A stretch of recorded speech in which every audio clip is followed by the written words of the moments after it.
Wafanyabiashara wameendelea kusalia na bidhaa zao katika soko la Lubele eneo la Kasumulu mpakani mwa Tanzania na Malawi, huku wakituma ombi kwa serikali. Natoka na bidhaa Tanzania kupeleka Malawi. Sisi kwetu Malawi kuna njaa. Sasa wa Tanzania wametuzuia tusiende na mzigo Malawi. Sasa hapa inakuwa ngumu kwetu. Tunaomba, tunalia kwenu nyie mkawa kama viongozi mtusaidie. Chobena kumitu njala ikubaba. Bana kuona waka na njara. Tukubasuma fiyo. Na ine na mara njala ikuwa chobene tata. Njara. Mahindi inatuia vigumu, manake tulinunua labda mahindi labda kwa bei kubwa. Umenunua kwa bei kubwa, sasa hivi anaanza kuporomoka. Ulinunua labda 12,000, sasa hivi anashuka 11,000. Sasa ni hasara. Kutokana na hiyo naomba wito kwa serikali ya Malawi. Iruhusu tu mpaka uendelee. Biashara ziendelee kama siku za kawaida na niombe hata serikali ya Tanzania wajaribu kufanya mazungumzo, kwa sababu wanavyozuia mipaka inaleta hasara kwa wananchi wa hali ya chini, kwa sababu hali ya chini wanapata shida, kwa sababu kama bidhaa zitazuiwa kuna namna mbili. Aidha kiuchumi watu watashuka kwa sababu hakuna biashara kati ya hizi nchi mbili.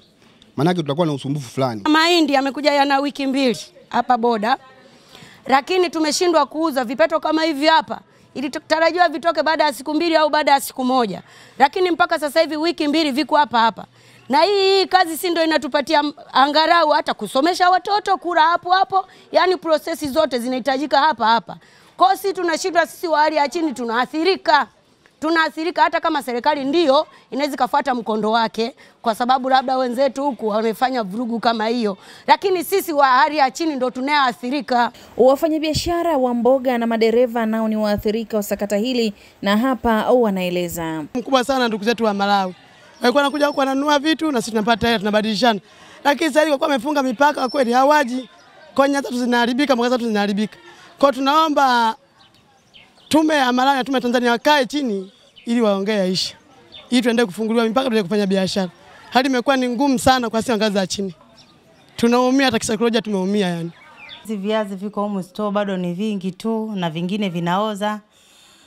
Ni kwa sababu ya mpaka huko, kwa ajili ya kutukatalia kuvusha mizigo kwenda Malawi na Malawi kuja kuchukua huku mizigo.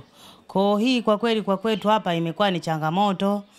Tumechukua mikopo ya watu, tutashindwa hata kurejesha mikopo. Hilo litoa mheshimiwa kiujumla kama mimi nimelifurahia sana, kwa sababu wanafanya kama kutukomoa, lakini hapa watajifunza kitu, kwa sababu kitu wanachokifanya sio kizuri, watajifunza kitu.